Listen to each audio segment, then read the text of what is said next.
Hello, I am Jasmine Aguado Sierra. I am an established researcher at the Barcelona Supercomputing Center, and I'm pleased to welcome you all to the 31st installment in CompBioMed's e-seminar series in collaboration with the Virtual Physiological Human Institute, or VPHI.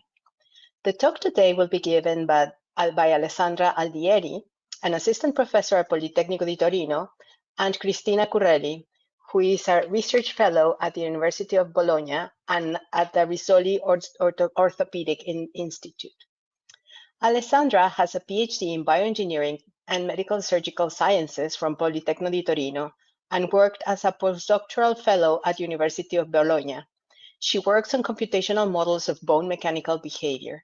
She has recently worked on the credibility assessment of an in silico methodology to predict proximal femur fracture, which was the object of a qualification advice request to the European Medicine Agency, EMA, for its use in clinical trials on treatments against osteoporosis. Cristina Curreli received a PhD in biomechanics at the University of Pisa. Her research activities mainly focus on the development and validation of patient-specific models to support clinical decisions and in silico trials. She is currently working to assess the credibility of computational models and on the regulatory activities. In today's talk, they will give an overview of the VV-40 technical standard from the ASME, highlighting its key steps and provide their experience about its application. Before we begin, I'd like to briefly remind you that the session is being recorded and will be available on the CompBioMed website and YouTube channel shortly. So please do use this to go back over parts of today's talk and others in the series, and may even share these e-seminars with your friends and colleagues. There will be a Q&A session at the end of the talk, so please save your questions until then. Once the talk has finished, you can post your questions in the questions tab, and I will read them out loud to include them in the recording. Now, that's everything from me. I very much hope that you enjoyed today's talk, and without further ado, I'll hand over to Alessandra. Thank you very much, Jasmine, for the introduction, and good afternoon, everybody. Computer modeling and simulation has been adopted extensively and for quite a long time, actually, in non-biomedical fields, such as the automotive or aerospace fields, to develop and test new devices or new components. In fact, computer modeling and simulation can help to manage information overload, can also help to develop and test faster, and can also replace very problematic or long or hard experiments. And the same, in theory, applies to the use of computer modeling and simulation in healthcare, where actually computer modeling and simulation might be used to simulate advice, to simulate physiological or pathological conditions, to simulate the interaction between the human body and the device, and a number of other things.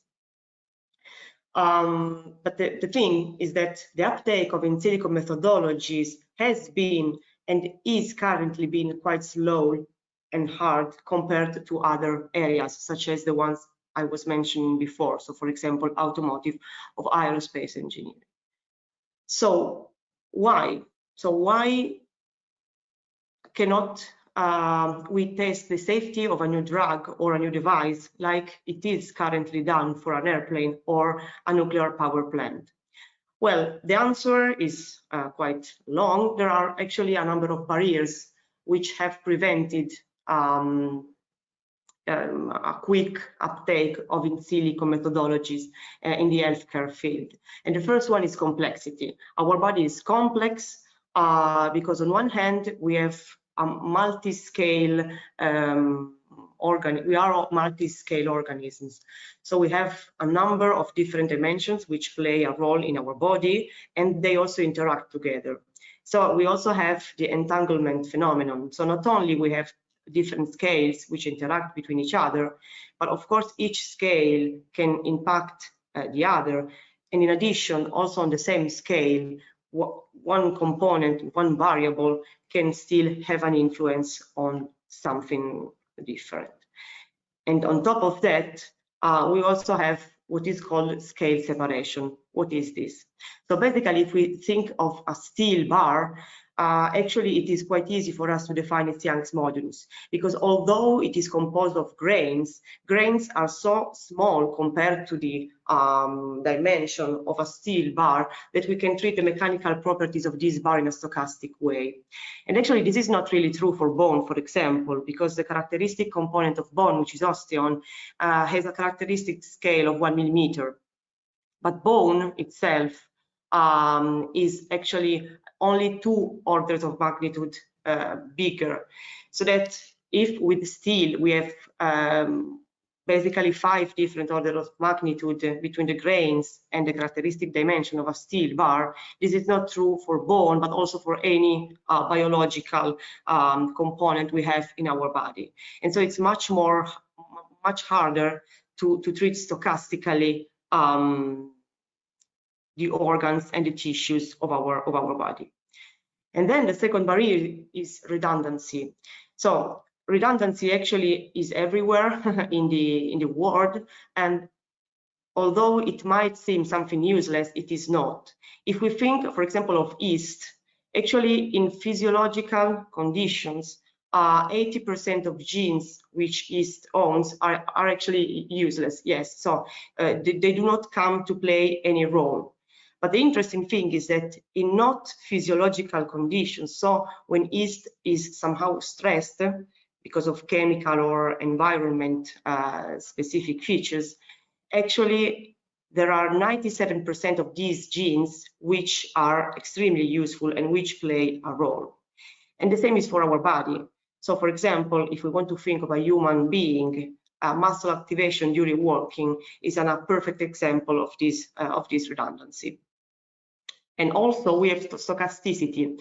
So in this slide, we can see snowflakes. Snowflakes are all different between them, and actually human beings are the same. So we are all different, and when dealing with human tissues or with human subjects, variability is something which really is important and which affects a lot the analysis we can perform.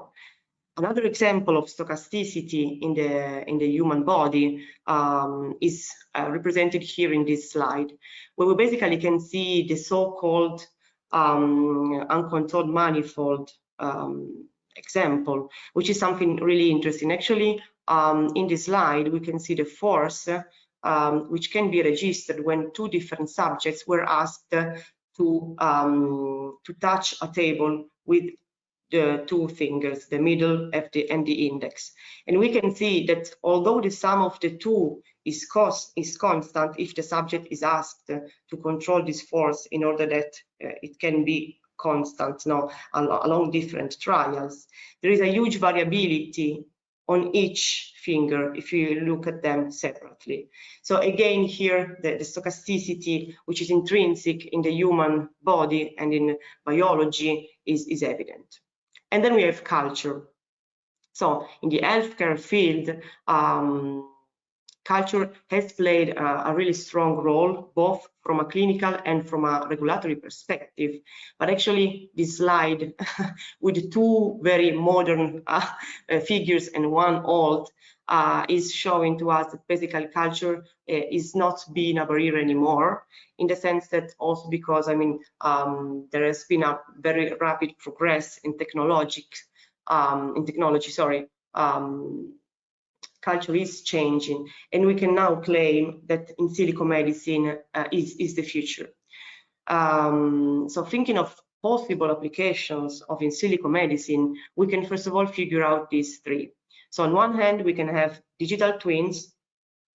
So basically, a digital copy of a human being, which could help the clinician to answer specific questions. On the other hand, we can have in silico trials. So the use of in silico computer modeling simulation, let's say, to develop and to test new medical products. In addition, but this is very, let's say, prospective as an idea, we can also imagine that one day we will be able to have something which we can call personal health forecast, where basically each of us, so each subject, would be able, by using in silico medicine, to self-manage a number of pathological conditions. While from a slightly different perspective, maybe more related to the regulatory field, we can again divide the application of in silico medicine into different groups. So on one hand, we can see and we can identify medical device softwares, and on the other hand, we can see and we can identify the use of in silico methodology to develop and evaluate a new medical product. So if we focus on the former, here we actually have the use of a software inside a medical device, for example, the software used in a CT scanner, but we can also have the software as a medical device itself. And here we have predictive softwares. And actually, we already have examples of software as a medical device, and in particular of digital twins, which have been approved by regulators, either in the USA, such as the one we can see here, HeartFlow, which is basically a digital twin used to derive FFR, which otherwise could only be measured in vivo, but it is very invasive. And also another digital twin always connected to the cardiovascular field, which was CE marked. So in this case, the regulator was within Europe. And also, if we want to move from the cardiovascular field to something more related to the model I'll talk to you about today, we can also have digital twins used for bone fracture prediction, which again were approved by FDA, the first so Virtuos, and the second was, which is Persimio, was CE marked, which both basically aim at predicting the risk of fracture, in particular Persimio on bones and femur in particular affected by tumors.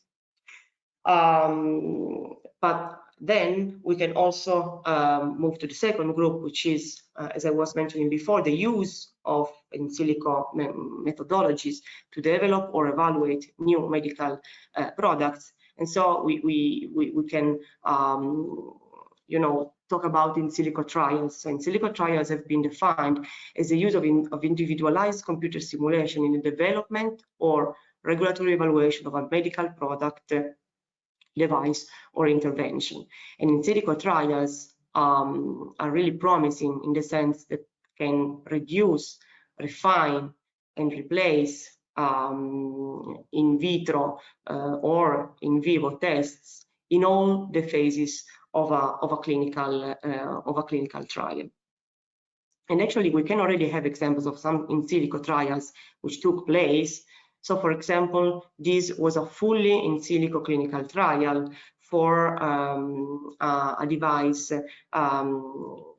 which was connected to diabetes, while we also have another example, really interesting, where basically an augmented in silico trial was accepted by FDA in 2018 in connection with the pacemaker device. But so the conclusion we can achieve now is that we can see that some steps have been made towards the uptake of in silico medicine, both in the field of digital twins in clinics and in the field of in silico trials. But the problem is that we need to establish trust in the models we want to propose. And how can we do it? Well, we need to assess and to demonstrate the credibility of the models we want to propose and to use, both for application in clinics or for in silico trials, for developing or evaluating new medical products. And the credibility can be very broadly defined as the ability of a model to elicit belief and trust in its result, also accounting for its risk level, and so for the application we are envisioning for our specific model. In fact, we can have different levels of credibility, which are here shown. So we can say the weakest one, which is L1 here in this slide, is basically the fact that we get the results of our model which somehow lie in the range which is identified by experimental results. Then we can move somehow to a slightly stronger credibility level, which is L2, where we are basically happy if we can get the average values which was experimentally identified in a population. And finally, we have the hardest but strongest credibility level, which is basically the aim of being able to predict specifically each experimental outcome. And of course, which one should we choose really depends on how we want to use the model. But still, it is fundamental to establish in a robust and I would say shared and standardized way the credibility of a model. And so the question comes, how can we do it? Because this would be quite important to establish trust, from both the regulators and the clinicians and the community, the scientific community as a whole in our model. One way we can do it is the application of ASME VV-40, and I will now leave the floor to Cristina Curreli, who will explain and give an overview about this technical standard. Okay, thank you, Alessandra, and good afternoon, everyone. So next slide, please, Ale. Okay, thanks. So as you probably know, the ASME VV-40 standard was published in 2018 by the American Society of Mechanical Engineering. And the aim of this document is mainly to provide guidance on how to assess the credibility of computational models with application to medical device. And it's important to mention that a lot of work is ongoing around this standard. We have now 6 working groups focusing on different aspects. For example, the hand-to-hand example group is working on a document that describes in detail the application of the standard to a specific use case. Another one is working on a subject-specific model application, and so on. Next slide, please. So this is the workflow that the standard proposes to demonstrate that a computational model is credible for a specific context of use. And I will now describe all the steps of the procedure. Next. So the first one is the definition of the question of interest that describes the specific question and decision or concern that is being addressed. So it's basically the clinical problem that we want to solve regardless of the model. Next. So once we clearly define the question of interest, we should then specify what is the role and scope of the computational model used to address that problem in relation to other evidences. And this is called context of use. So to define the context of use, we can simply follow this scheme. So the model will do this by using that to decide this. So a general statement first of what would be modeled, then the strategy, so what are the simulation inputs and how the output of the simulation of the computational model will be used. And finally, what is the decision we want to take with the simulation results? And this can be a specific aspect of the question of interest. And it is important to say, especially in relation to this last point, that a description of other supporting evidences, for example, animal studies, in vitro testing, clinical data, etc., that will be used in conjunction with the model results to inform the final decision, should be also included in this definition of the context of use. Next. So the next step is a critical one. So the workflow is called Model Risk Informed Credibility Framework, because all the credibility activities should be defined based on the risk associated to the model. So the model risk is basically the possibility that the model may lead to a false or incorrect conclusion about device performance, resulting in adverse outcomes. Next. And this can be defined as a combination of 2 factors, decision consequence and model influence. So based on a simple metric such as the one we see in this slide, typically both decision consequence and model influence level can be low, medium, or high. Decision consequence is the significance of an adverse outcome resulting from an incorrect decision, and this can be low if, for example, the consequence of an incorrect decision is simply, let's say, a delay on surgery, while is high if a wrong answer to the question of interest results, for example, in patient death.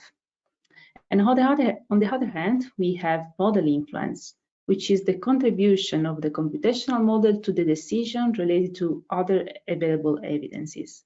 So, for example, if the model is a minor factor in the decision, then the model influence is low.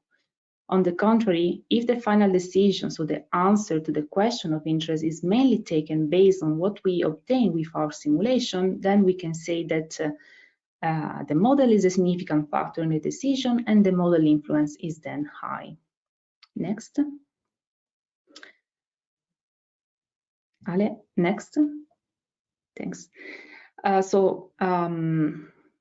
Yeah, so why it is important to identify the level of model risk? Because based on that, we need to set our goals. So as I mentioned before, this is the VMV core principle. So model credibility is commensurate with the risk. And the idea is that higher is the risk associated to the model and higher should be the level of credibility we need to reach. Next, thanks. And to do so, we can establish the credibility goals looking at these possible credibility activities and related credibility factors that are mainly divided into verification and validation activities. So as you know, verification aims to ensure that the mathematical model is correctly implemented and accurately solved, while validation is the process of assessing the degree to which the computational model is an appropriate representation of the reality of interest. And I don't have the time to go in deep into all the different activities and factors, but just to give you an example of how the goals and rigor of these activities to reflect the level associated to the model risk, let's have a look at quantification of uncertainties, for example, related to the inputs of the computational model, which is part of the validation activities that aims to examine the degree to which known or assumed uncertainties in the model inputs are propagated to uncertainties in the simulation results. So, for example, for a low model risk, this step can be also ignored. For a medium model risk, uncertainties on expected key inputs might be identified and quantified. And for a model at high risk, we may have that uncertainties on all inputs are identified and quantified and also propagated to quantitatively assess the effect on the simulation results. So once we identify the goals, then we have to define all the activities in order to reach those goals and then execute the plan. So here are two things there are two things that I would like to underline. The first is that the verification and validation activities should be defined based on the context of use, but in particular based on the type of the model we are using. So the ASME VV-40 test tells us what we should do in order to assess model credibility, but it does not say how to. So we might refer to other documentation or other ESME standard. For example, the ESME VV-10 is specifically designed for solid-based computational model, and there we can find some more specific guidelines on how to perform verification and validation for our static structural finite element model, for example. So another important aspect is that before executing the plan, we first need to be sure that the plan is adequate. So not only in the risk assessment phase, but also in the definition of credibility goals and plan, we may need interactive feedback from the regulators. Next. And related to this last aspect, what helps in assessing the adequacy of the credibility activity is the analysis called applicability analysis. And the concept of applicability is not easy, and the VMV-40 standard uses this schematic representation, where closer are the so-called validation point to the context of use, and more applicable, let's say, is the credibility assessment analysis. So it basically tells us what is relevant, what is the relevance of the verification and validation activities and of the quantities of interest to the context of use. Next. So we are now at the end of the framework, and the final steps are review what we have done, so context of use, model risk, goals, credibility activities and results, and answer to the question, is my model credible for the proposed context of use? And if the answer is yes, then we have to document the evidences. And to do so, we can refer to other guidance, such as, for example, the one we see in this slide, reporting of computational modeling studies in medical device submission. Next. So as also stressed in the title of our webinar, this is an FDA-endorsed standard. So the FDA recognizes the potential of using computational models and simulation in medical device regulatory submission, and also recognize this risk-based framework for assessing their credibility. However, some aspects mostly related to the clinical validation were later included and discussed in the draft guidance we see here, assessing the credibility of computational modeling and simulation in medical device submission published by the FDA in 2021. So in this document, the credibility evidences are classified based on categories, where we also have evidence generated using in vivo condition, for example, population-based evidences, etc. And last thing that is worth mentioning is that the European Medicine Agency is also adopting this standard in their regulatory evaluation strategies. So even if this document was first proposed for medical device application, the VMV-40 standard can be also adapted for in silico technologies used in drug development. And with this, I now hand the floor back to Alessandra, who will talk to us about an application of in silico model for drug development. Thank you, Cristina. So now I will propose and present to you the application of the VMV-40, which we carried out on our model, which is called Bologna Biomechanical Computed Tomography, BBCT, at the hip, which is a model used to predict the fracture risk for the femur. So first of all, I will just explain to you a little bit the model, because otherwise it would be quite hard to follow then the steps we followed for the ASME VV-40 application. So BBCT hip is the orchestration of two different models. On one hand, we have a finite element model. So we take, because this is a digital twin, sorry, I didn't stress it, but BBCT hip is a digital twin.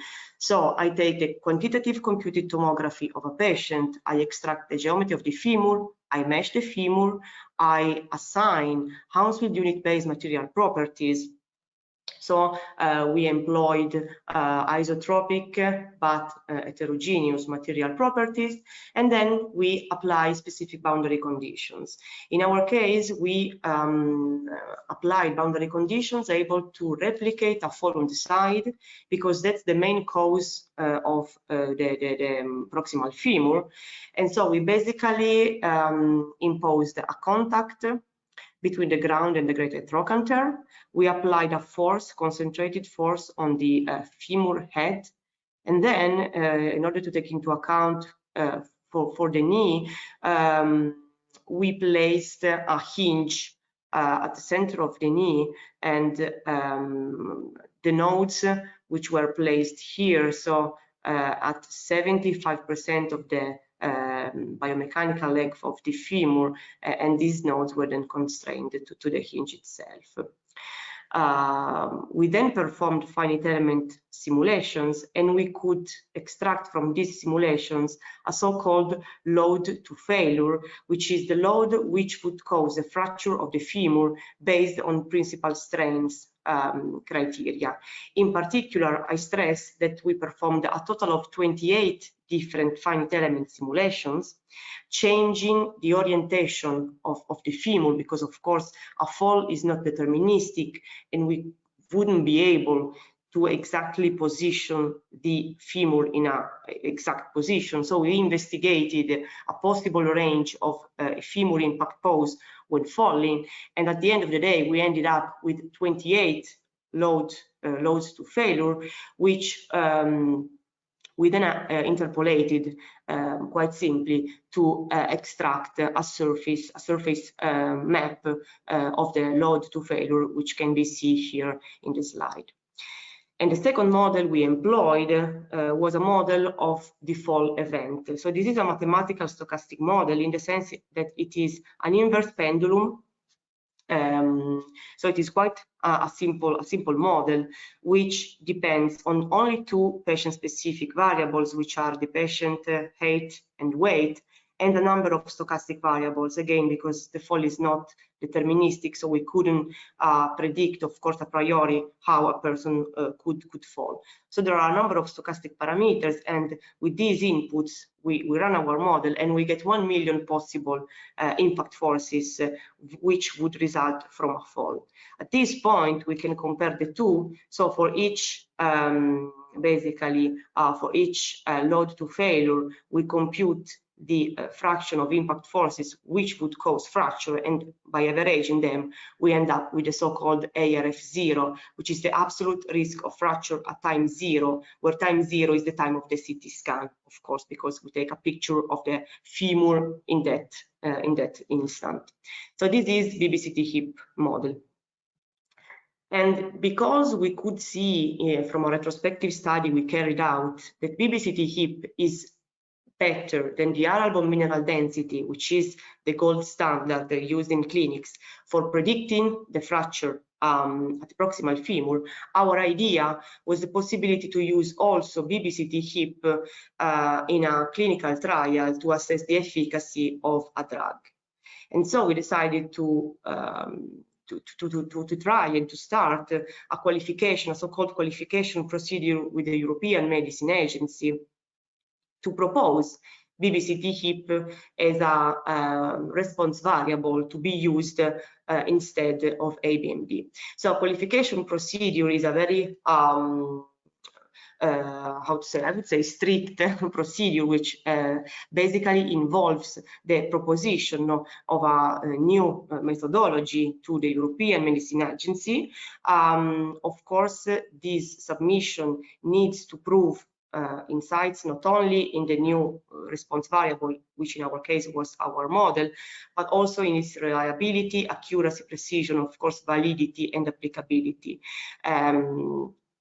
But the good thing about this procedure is that if the procedure, the variable, whatever is being proposed to EMA is qualified, then it will be able to be adopted in any other regulatory submissions. So we decided to propose our BBCT hip to be qualified in this way, so that it could, if qualified, then be used by anyone else when aiming at assessing the efficacy of a new drug, specifically in our case against osteoporosis. So of course, in this submission to the European Medicine Agency, we had to prove the credibility, so to demonstrate that our model was working reliably. And because there were not shared framework actually to do so, the only available one was the ASME VV-40. And because, as Cristina was mentioning before, it was actually endorsed by EMA in a publication, we decided to demonstrate and to assess the credibility of BBCT hip for our qualification submission using this standard. So of course, this is what Cristina was showing to you before. We basically followed exactly the same workflow, but I will now show it applied to our specific BBCT HIP model.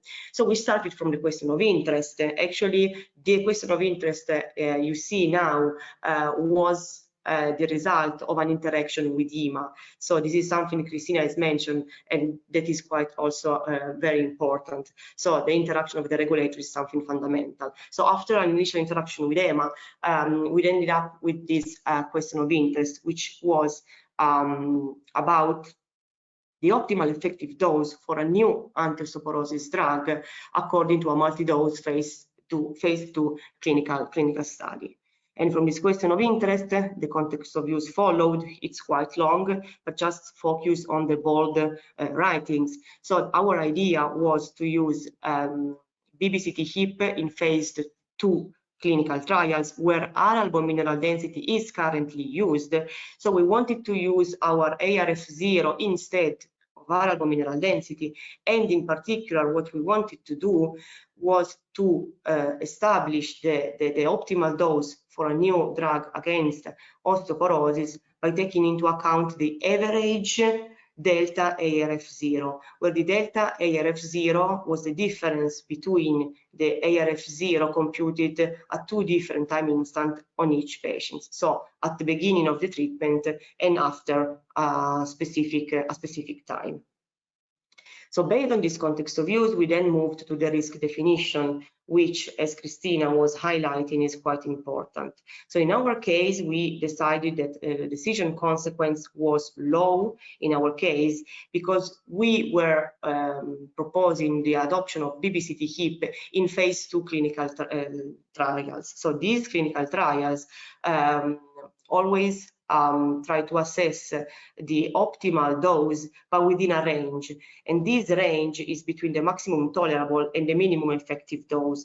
So in any case, the decision taken by using BBCT HIP would be about a dose lying in this range. And for this reason, we could see no specific high risks for the patients in phase 3. For these reasons, we decided that in our case, the decision consequence was could be judged to be low. Instead, we first of all decided not to speak about the model influence, which is the concept ASME VV-40 introduces for the risk definition, but we decided to use the regulatory impact instead of the model influence. The two concepts are really similar, the difference is really subtle. The reason why we choose to use regulatory impact and not model influence is because actually a regulatory impact was actually introduced by the same paper which endorsed in the pharmacological field the use of ASME VV-40, and because the regulatory impact poses much more the attention on a regulatory decision and also on the presence of other evidence, okay, which could be available to take the decision. In our case, because we wanted to use BBCT HIP instead of aral bone mineral density, which is the standard, which is currently used. In that case, so according to our context of use, BBCT HIP would be the only evidence, okay, to take the decision. And therefore, it followed that in our case, the regulatory impact was high. So once we could assess our decision consequence and regulatory impact levels, we then moved to the very heart of the workflow, and so to the definition of the credibility goals and then the performance of all the credibility activities. So we started, and actually we focused on the pipeline proposed by VV-40, and that was defined to be technical validation. So we started, of course, with verification, and here you can see a table which actually comes from a publication on this topic, which has just been accepted So if you then want to go deeper, please, you will find, I think, soon online. But here you can see basically the different credibility activities framed by ASME VV-40, but in particular something which is very useful, the credibility factors. So the ASME VV-40 also proposes and suggests specific credibility factors which can be taken into account, and also, as Cristina was showing one slide before, a gradation of activities, so a different rigor with which each activity and each factor might be considered. So in our case, we could achieve basically medium and high credibility levels for verification and code verification and calculation verification. More in detail, with code verification, we didn't go really into details. I mean, we used off-the-shelf softwares, so we only referenced the software quality assurance from the producers of the software we were using, and then we could take advantage of some benchmark test cases which were available only to assess that the software was working well on our workstations.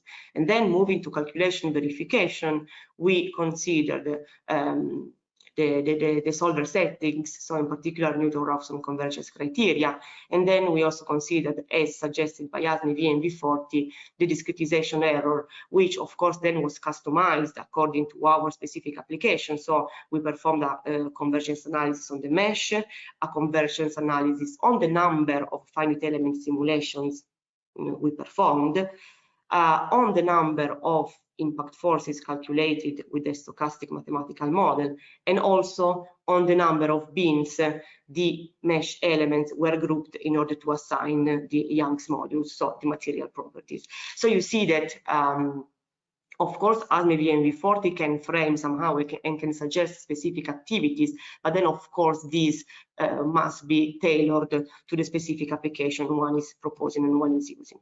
We then move to validation. So we took into account the computational model, the comparator, and the assessment.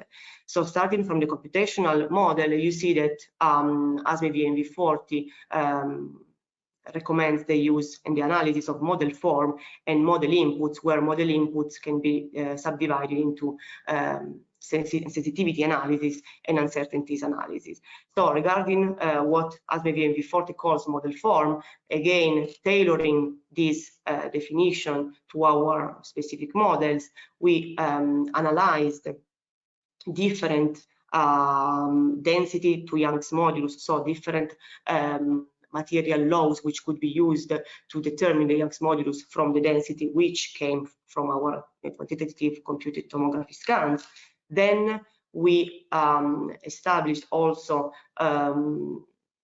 the variability which resulted from the segmentation to extract the femur geometry. And finally, we also tested different boundary conditions, in particular at the greater trochanter, to assess basically the best one.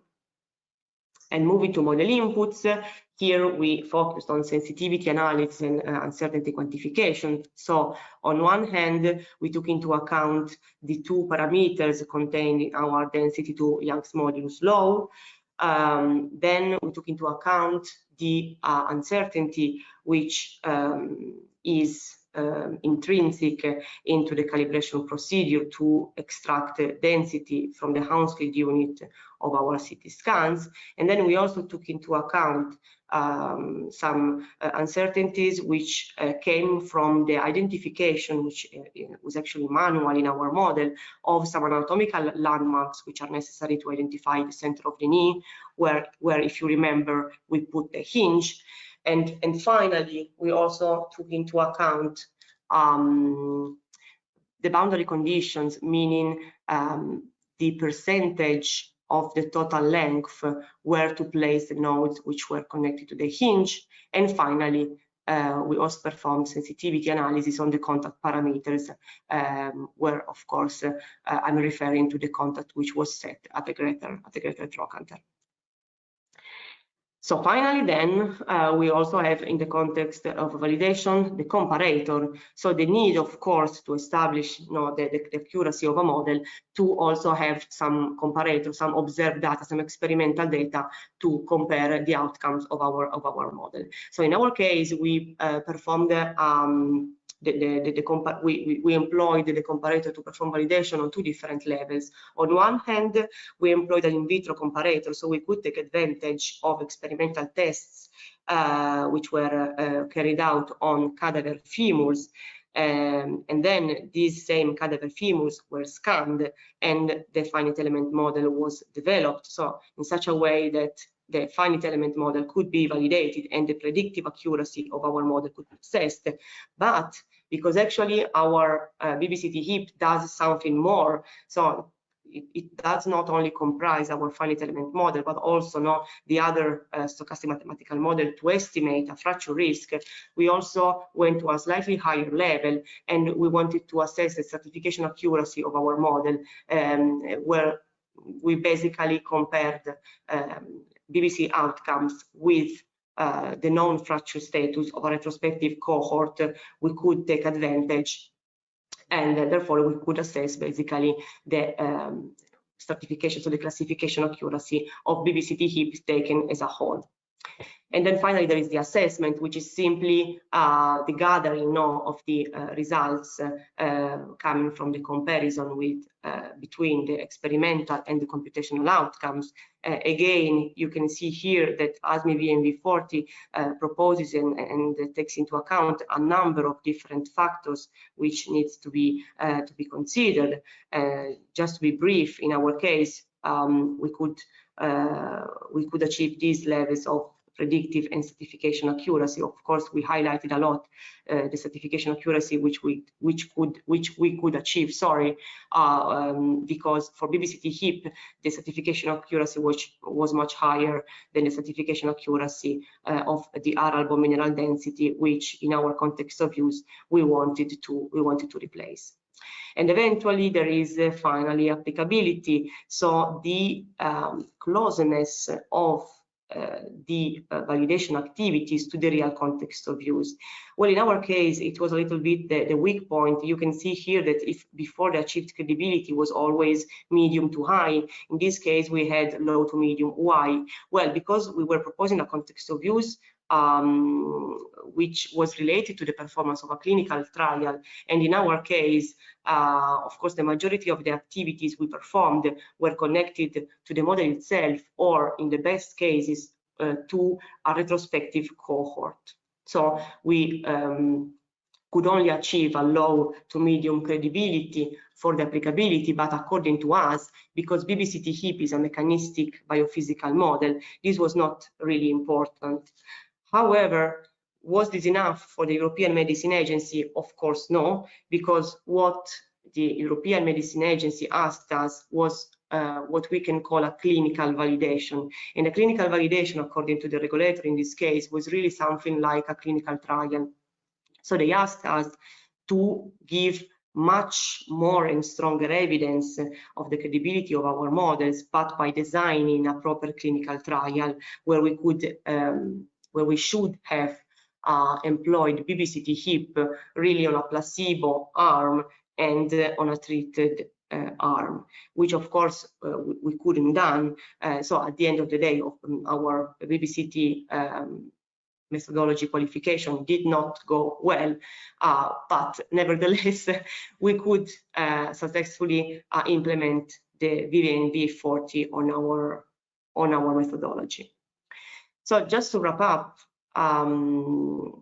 we would really would like to highlight the importance of a standardized credibility assessment framework, because it's the only way we can really start to build evidence about the accuracy and the reliability of our models. Also, another fundamental thing is that the flexibility ASME VV-40 has demonstrated. As Cristina was highlighting before, ASME VV-40 was actually developed and designed with an application on medical devices specifically. But as you can see, it has then been applied in a number of different fields, even endorsed by the pharmacological community. And so it really proved to be able to be translated to really different areas.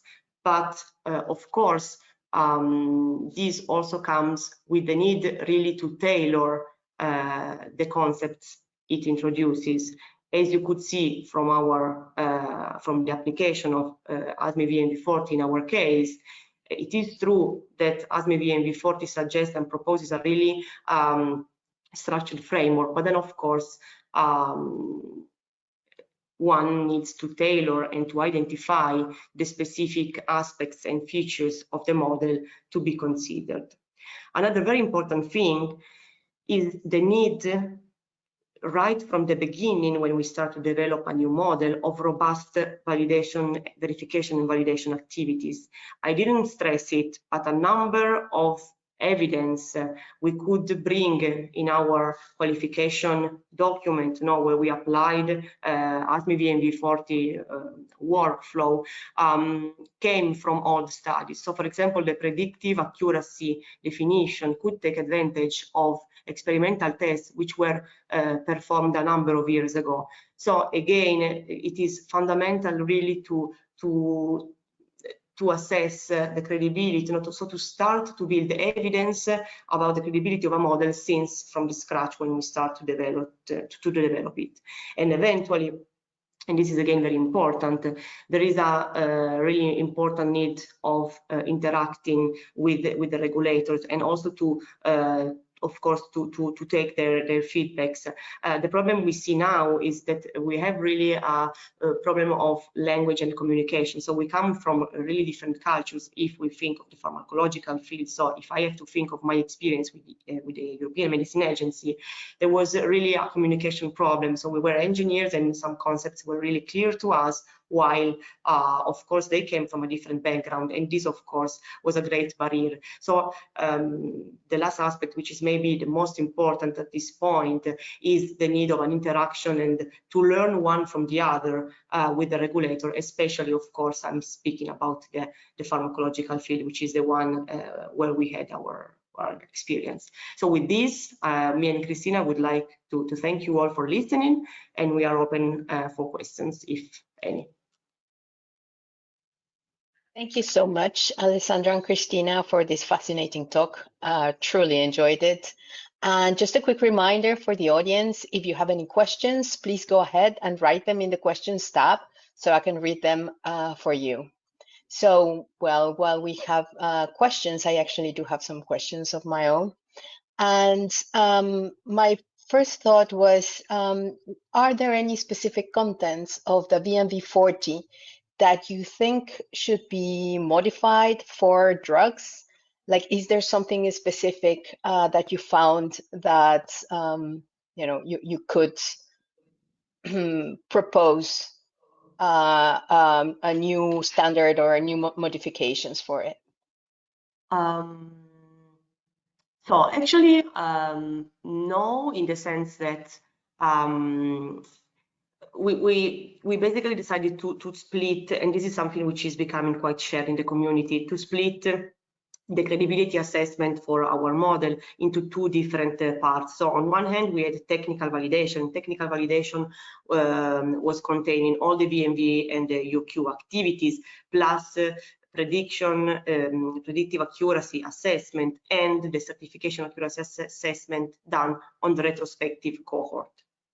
And that was based on ASME VV-40. And then what we missed, which is not actually part of the ASME VV-40, is clinical validation. So from the technical validation side, I would say that because ASME VV-40 is so flexible and it is possible to tailor it to the needs and to the specific models we are using, now I wouldn't say that something is needed, but maybe it could be integrated for the pharmacological field, so for the drug development field, with an additional part which contains the clinical validation. Maybe, yeah, that would be, because of course that's something the regulator wants to see if we are talking about drugs.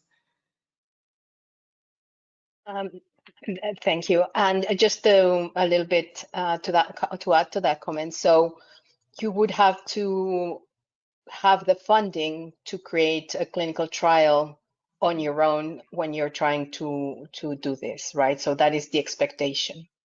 Yeah. Yeah, and that's the hardest point. In fact, I mean, it was a really useful experience, not the interaction with the European Medicine Agency, but then it had to stop because they really were expecting and requiring these huge clinical studies. But of course, we were really skeptical about the possibility that a drug company could spend all this money for actually a context of use which was quite limited, because I have to say that at the beginning we wanted to propose the use of BBCT-HIP in phase 3 clinical trials. So phase 3 clinical trials usually involve thousands of subjects. They cost a lot, and because fractures are not really common, they need to involve a number of people, I mean thousands subjects, in order to observe a statistically significant number of fractures. And that's the reason why basically we don't have new drugs against osteoporosis being developed recently, because it costs really too much. So at the beginning we wanted to focus on this phase 3, which is very critical, but then we interacted with EMA and they strongly suggested us to move back to a preliminary phase. So we then decided to stay in phase 2. Mainly because in phase 3 they still want to see fractures, so they are not using anything else in phase 3 trial. They want to see real fractures from the subjects. So we then decided to move to the phase 2 trial, to the phase 2 trial, but that's a quite I don't know how to say. I would say, yeah, limited, somehow small, phase. So we didn't think that many pharma companies would be willing to spend much money, because in order to set up a clinical trial, one of course needs to spend a lot of money to bring evidence for the use of a in silico model in a phase 2 trial. And that's the big barrier now. Very interesting. We have more questions right now. I will start with one from Matteo Mascagni. I hope I didn't destroy your surname. So he says, to start with, thank you very much indeed to Jasmine for excellent organizing and moderating this very interesting CompBioMed 2 e-seminar. Alessandra and Cristina, thank you very much indeed to you both for your very interesting presentation and the important work described. My question for you both is, I was wondering if something is missing in the EU ecosystem in order to adequately support your research. Moreover, I was wondering if the EU is adequately supporting your work at the moment, or if something is missing in terms of financial support, infrastructures, networking, training, education, man or woman power, databases, HPC facilities, etc. Thank you for advice and good luck for your next challenging research activities. Matteo. He's from the European Commission. So this is your time. Okay, so maybe I can say 2 words. Thanks, Matteo. And what I can say is that, at least few European projects are supporting our research, and one of them is the In Silico World project that aims to lower the barriers that limit the adoption of in silico trial methodologies, and one of these barriers is indeed the credibility, the relationship with the regulators and the regulatory field, basically. So one is for sure, and we thanks in Silico World for that. And in terms of resources and infrastructure, and there is also another ongoing project that which is EDIT project that aims to build an ecosystem for digital twin in healthcare, and one aspect for sure will be building also credibility of computational models, to improve also this aspect. And of course, CompBioMed, we thanks, of course, the CompBioMed project.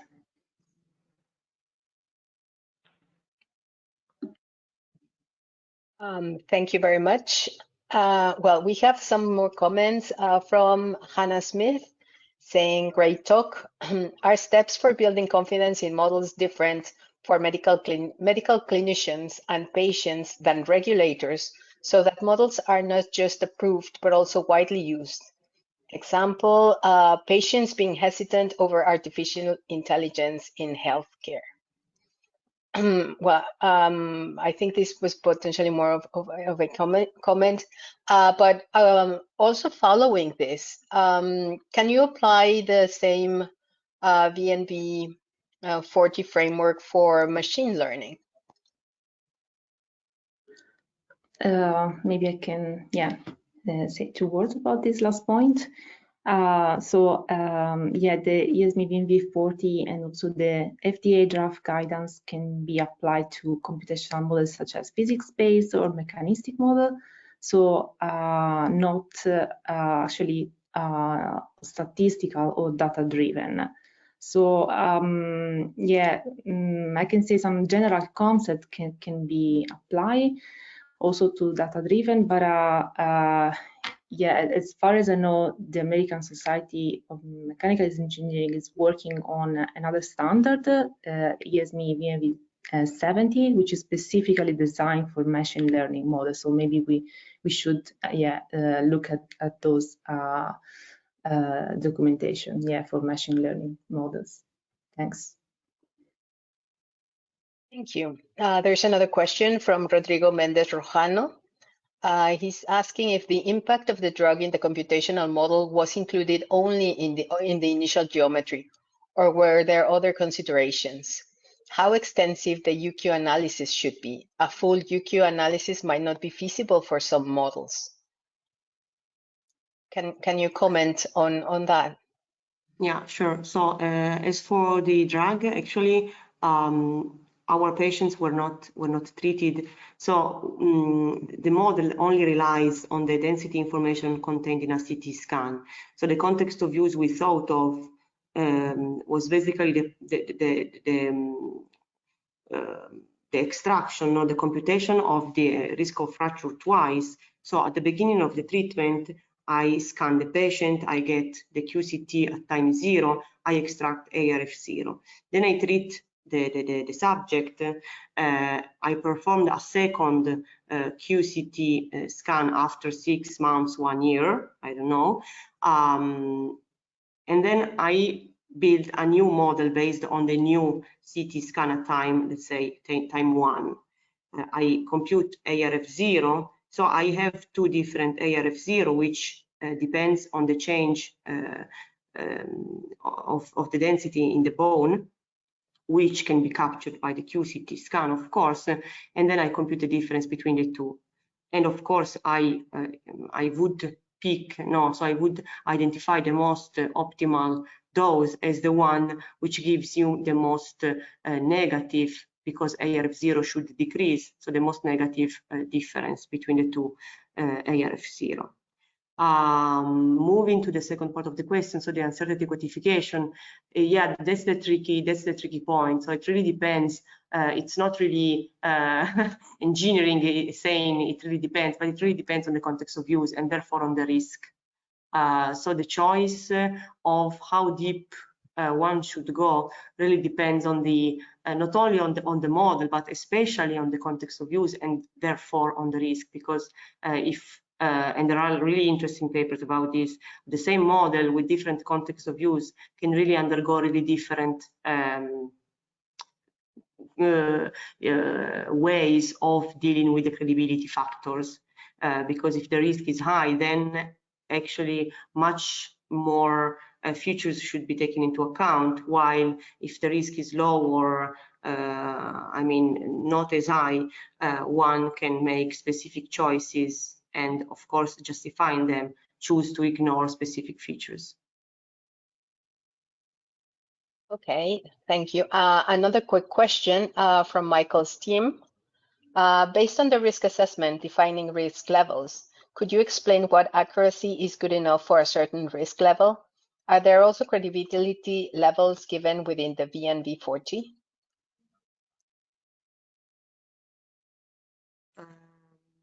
So go, Cristina, sorry. No, I wanted to ask Yasmin to repeat the question. Sure, sorry. So based on the risk assessment, could you explain what accuracy is good enough for a certain risk level?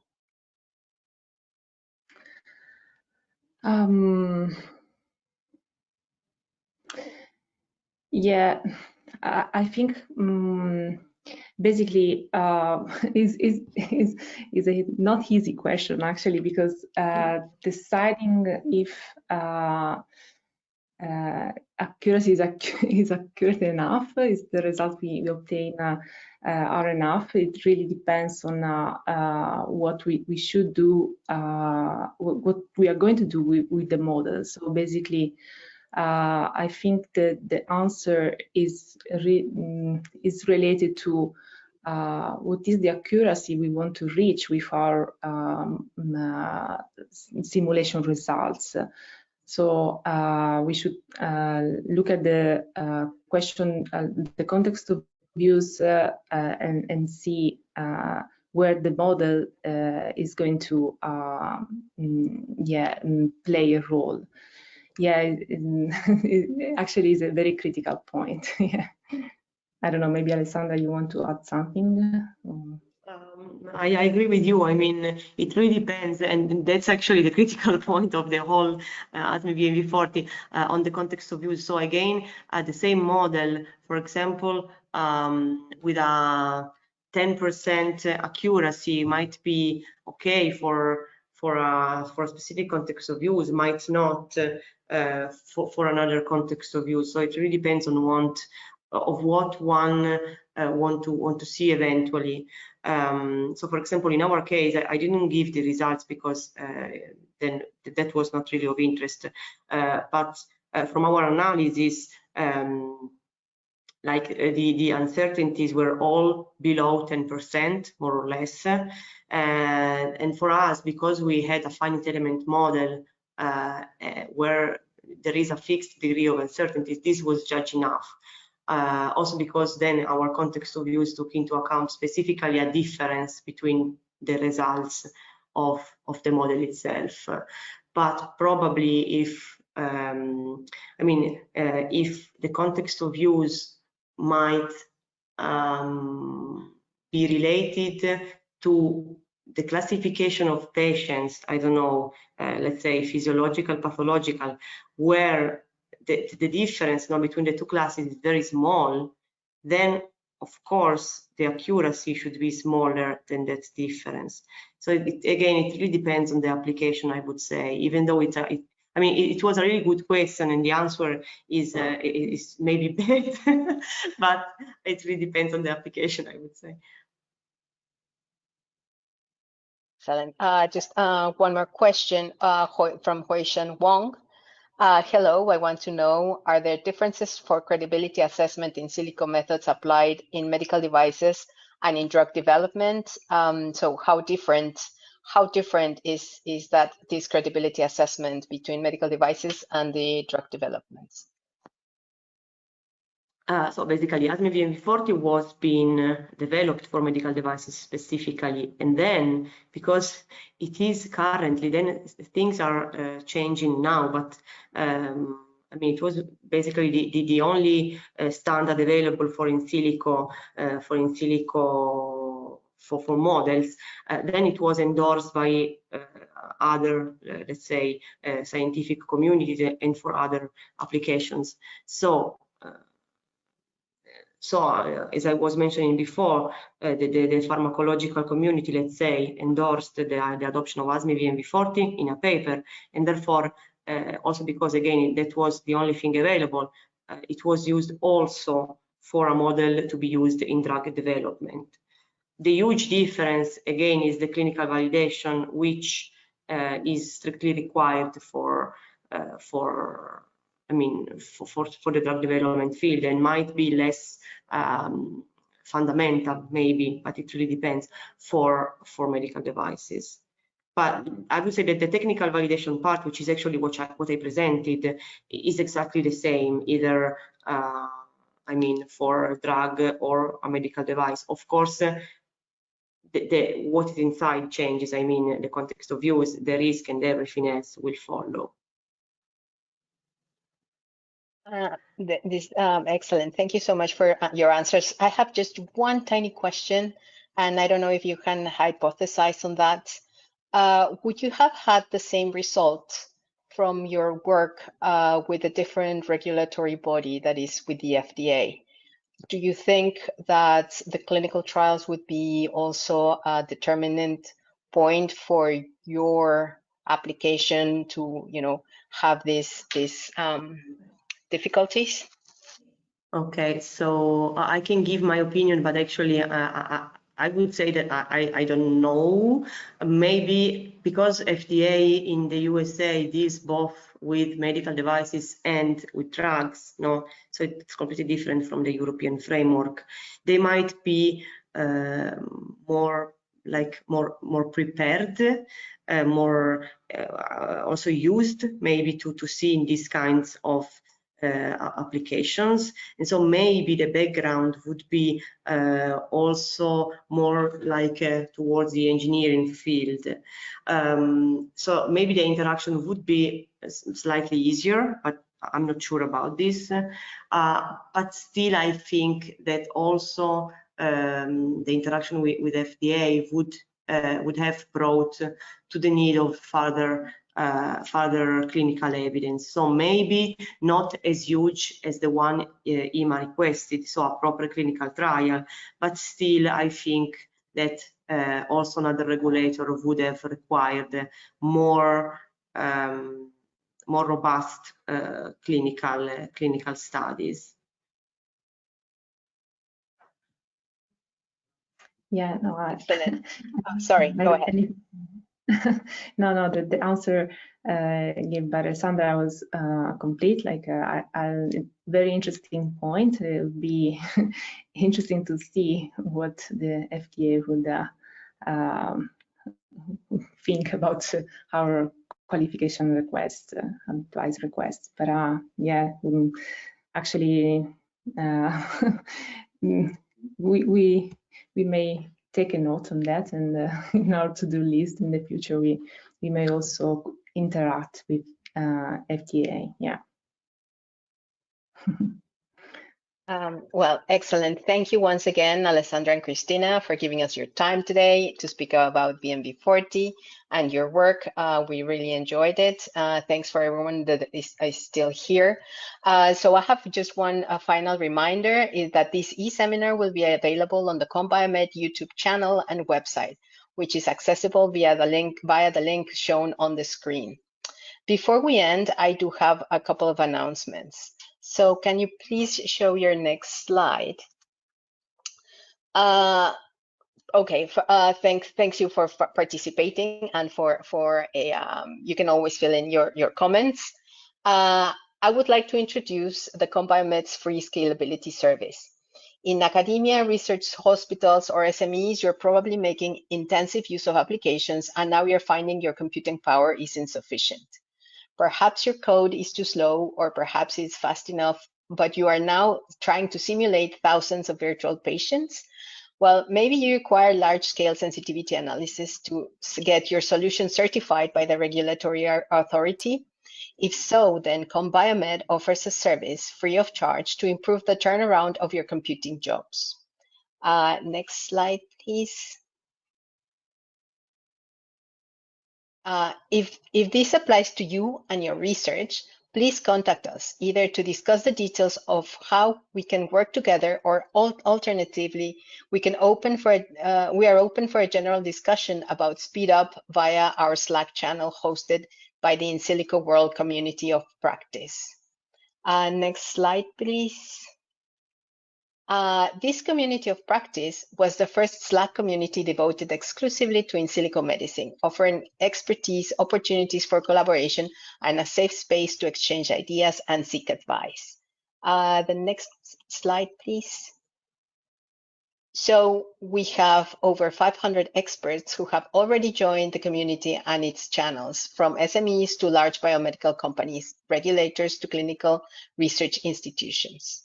So, okay, finally, thank you everyone in the audience for attending, and thanks again to Alessandra and Cristina for their presentations. And I hope you all enjoy the rest of your day.